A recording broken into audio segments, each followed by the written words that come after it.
Hello, you guys. JR here with Miami Corvette Parts. Remember, like, subscribe. Okay, so you're gonna help us make more videos for you guys.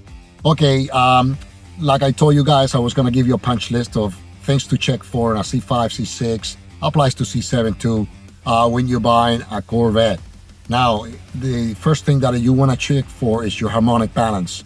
If your harmonic balance is wobbly, then it's time to address it. It's time to change it. Depending whether you use a factory or you use an aftermarket, it can be very costly to replace. Also, you want to get underneath your car, see if there's any leaks. You got leaks in the front of the engine. If you got leaks on the back, transmission fluid.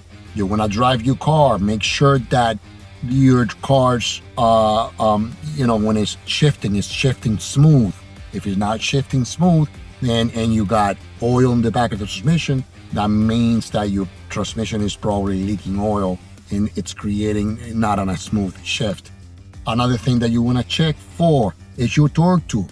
What you want to do is you want to put your left arm on your armrest, your right arm on your armrest, hold your steering wheel, put the car in neutral, and rev up your engine to about 2,500 RPM. If you do that and you feel any kind of vibration, that means that the couplers on your torque tubes are beginning to break. That's another costly repair that you need to address.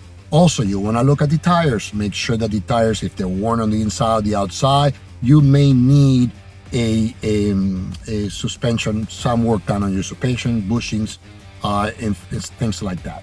Also, if you're driving your car, you go over a bump and you hear boom, boom, boom. Every time you take a bump, that probably means that your shocks need to be replaced. They're not very costly, but you'll notice that, that's something that you're gonna notice, okay? That may need to be replaced. Also, you wanna look at the overall of the car, the interior, how things are. Those things, I don't think I have to tell you guys to check for, but drive your car, make sure you drive smooth, make sure that when you brake, it's not pulling to one side or pulling to the other. And if you could, take it to a reputable shop that deals with Corvette to have your car looked over, that's even better. Because remember, you're buying a $10, $15, $20, $25, $30,000 investment, spending a little bit of money to have the car checked, especially for a car that you like, and it looks pretty good overall. You want to have somebody professional look at it and check it.